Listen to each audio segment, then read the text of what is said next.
check out Time Original Horror Story by Nitemare Fuel. It was supposed to be a cheap little detour. 4 of us, Kayla, Mikey, Jenna, and me, were road tripping through Florida for spring break, but the beaches were packed, overpriced, and crawling with influencers. So when Mikey found this old-school motel just off Route 86, promising no tourists, no crowds, just peace, we booked it instantly. It was called the Sunset Pines Inn. The sign was half-lit.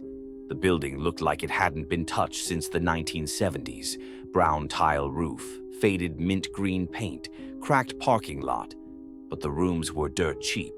Too cheap. The clerk barely looked up when we checked in, just slid 4 rusty keys across the counter. Room 1, Room 2, Room 3, Room 4. No Wi-Fi, no service, no problem. We wanted to unplug anyway. The first night, weird but manageable. The water ran brown for a few seconds. Jenna swore she saw someone staring into her window. And Mikey said he woke up with the room phone ringing at 3:13 a.m. But when he answered, there was only static. Day 2, we decided to leave. But when we went back to the front desk, no clerk, no cars in the lot, no exit road, like the path we drove in on. Just trees now, no tire tracks, no road. We searched for hours. The GPS was frozen, our phones were drained, the gas tank empty. We hadn't even driven that far. Then the screaming started. Jenna's room phone rang next. She picked up. Hello? Her eyes went glassy, and she walked straight into the woods barefoot. We found her shoes, but never her. Night 3. Kayla tried to leave on foot. Mikey and I watched her from the balcony. She made it maybe 20 feet into the trees before something tall, thin, and wrong, stepped out of the shadows. It didn't chase her. It just stood there.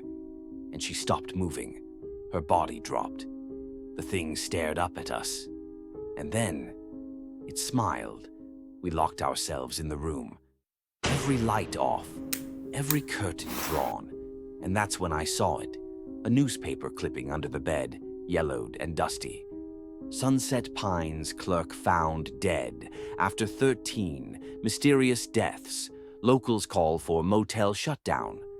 But the motel was still open. And the clerk, the one who checked us in, he was in the photo. Same face, same uniform, same crooked smile.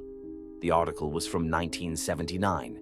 At exactly 3:13 a.m., Mikey's phone rang again. I begged him not to answer. He did anyway. He stared at me with wide eyes and whispered, "It says, only one can leave." Then he looked at me like he had already decided.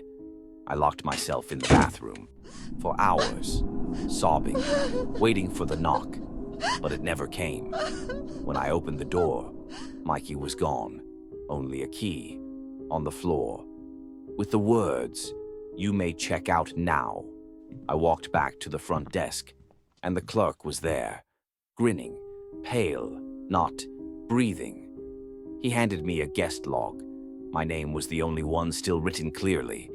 The others were smudged out, faded, like they never existed.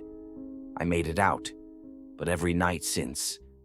At 3:13 a.m., my phone rings, static. Then a voice that isn't Mikey's whispers, "Check-in confirmed. We're expecting you." And I know it's only a matter of time before I check back in.